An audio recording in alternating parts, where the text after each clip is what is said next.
Das ist der Hans-Jörg, hä? Das ist der Hans-Jörg, ja.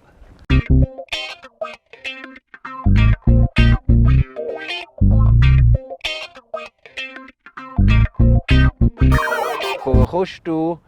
Also wohnen tue ich im Domleschg, aufgewachsen bin ich in Chur.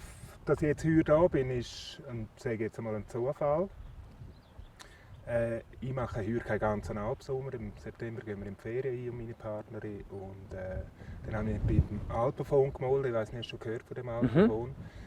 Und der Hirt von Fielis, von Familie Fieli, hat einen Unfall gemacht und dann haben sie sich dann bei mir gemeldet. Und dann bin ich es anschauen und dann war es eigentlich relativ schnell klar gewesen, dass ich jetzt hier den befristeten Einsatz mache.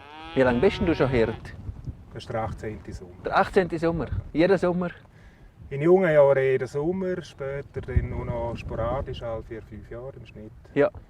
Und also ich habe auch Kinder, aber die sind jetzt draußen. Also so gesehen immer finanziell abhängig von mir und jetzt will ich wieder jeden Sommer auf die Alp. Schön. Ja. Was gibt einem die Alp? Oder was gibt dir die Alp? Primär eine innere Zufriedenheit durch die Ruhe. Es gibt mir auch, jetzt hier, wo ich immer wieder allein bin, wirklich auch zu mir zurückkommen, ausbrechen aus der Alltagshektik.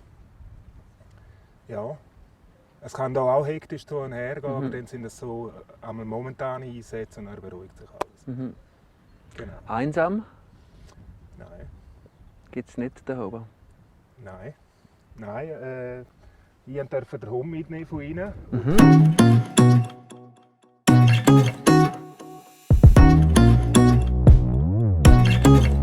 Früher sind die, ich weiss nicht, stellt man sich vielleicht so vor, früher sind die Älpler ja eher so ein bisschen mürrischer gewesen, so die ein bisschen Einzelgänger, die nicht so gerne Leute hatten. Darum haben sie sich ein bisschen in die Alpen zu den Tieren verfrachtet.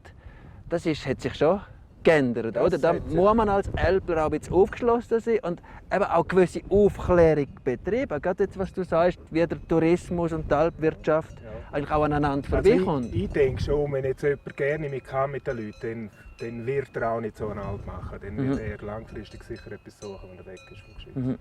Und ich finde es hier noch ideal, dort wo die Hütte ist, hat es wenig Leute. Also ich habe wie auch meine Ruhe und ich habe auch nicht das Gefühl, ich muss jetzt mit jedem schnurren. Also wenn ich keine Lust habe, dann habe ich halt keine Lust. Ja.